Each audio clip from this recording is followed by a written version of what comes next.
Ask someone to name the first electric car that they can think of, and I bet you anything they name this: a Tesla. To be more precise, this is the Tesla Model S. This is the car that solidified Tesla's reputation as the world's best electric car maker. Not just because it was a great electric car, but because it was a great car in its own right next to petrol and diesel rivals.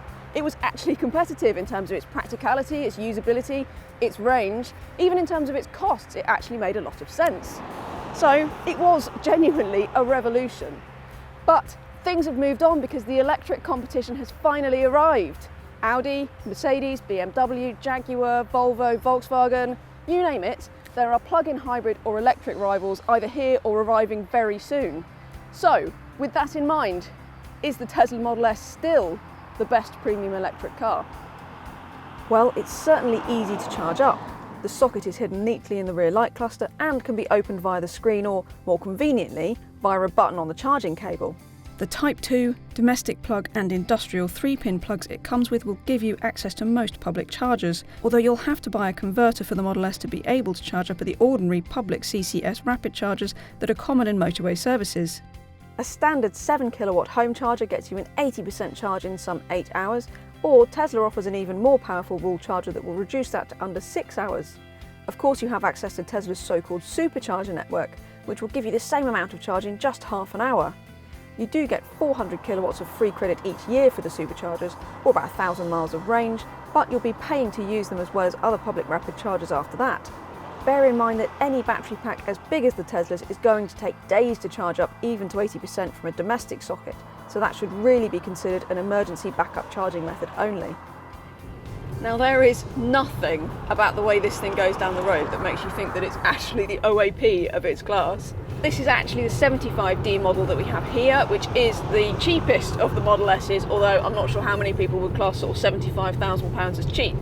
Even so, 75 kilowatt hour battery, which will get you a real world range of around about 230 to 240 miles. You can get 100 kilowatt hour batteries in the Tesla, which is the 100D and the P100D, the latter of which has performance of YouTube drag race dreams, although the 6-figure price might be the stuff of your nightmares, and the 100D models will actually do about 300 miles in real world. Still, this 75D model is definitely our pick of the range because it's the least expensive and because it's still absolutely wicked to drive.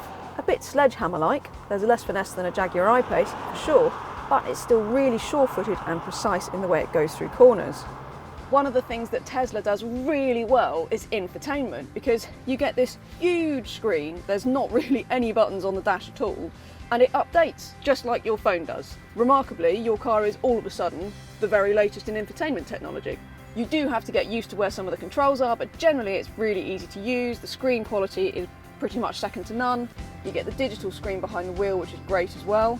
And while elsewhere in the car some of the material quality probably isn't really quite what you'd want for such an expensive car, and some of the perceived build quality is a little bit questionable as well, it still feels pretty solid, and the seats are comfy, and the Model S is also improbably practical.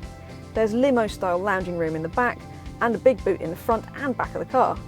I think it says more about the Model S that it still feels like a trailblazer. Even now, this feels like the pinnacle of the electric car, despite all the new competition. And that is quite a remarkable thing to achieve. It feels fresh, fast, fun, and absolutely up to date. That doesn't mean that you shouldn't consider the competition, because you absolutely should. A lot of it makes the Tesla look really expensive. So do look at the I-Pace and the BMW 530e plug-in hybrid before making any decisions. For all that, if you want the best premium electric saloon car out there, this is still in a class of its own.